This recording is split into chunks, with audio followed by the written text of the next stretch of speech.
La Google Search Console, c'est vraiment l'une des sources de données les plus précieuses que tu puisses utiliser pour analyser la performance de tes sites web. Là, par exemple, on regarde ensemble la Search Console de l'un de mes sites et j'ai déjà appliqué quelques filtres. Par exemple, je compare les résultats sur deux périodes différentes. Je mets côte à côte les 28 derniers jours avec les 28 jours d'avant. Comme ça, je peux voir si les performances se sont améliorées ou si elles ont baissé. Ça me permet de repérer des tendances dans mes données. Mais évidemment, il y a plein d'autres choses que tu peux analyser.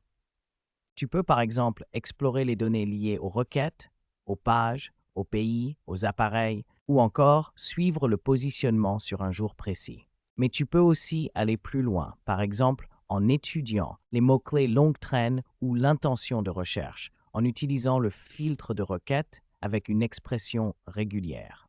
Tout ça fait que l'interface web est déjà assez puissante, mais il y a un inconvénient. Si tu veux refaire cette analyse pour un autre site, il faut tout reparamétrer à chaque fois. Et puis, si tu veux vraiment creuser dans les données, le dashboard de la Google Search Console ne va pas t'aider, même s'ils ont ajouté récemment des fonctionnalités générées par l'IA, comme la possibilité de poser des questions sur tes données. Mais franchement, si tu compares ça à des outils comme ChatGPT, Claude ou n'importe quel autre outil qui sait vraiment analyser des données, c'est pas terrible. Bien sûr, tu pourrais exporter les données et les importer, par exemple dans Claude Code pour les analyser. Mais en réalité, il y a une solution bien plus pratique. Et c'est justement pour ça que j'ai créé une CLI, c'est-à-dire une interface en ligne de commande.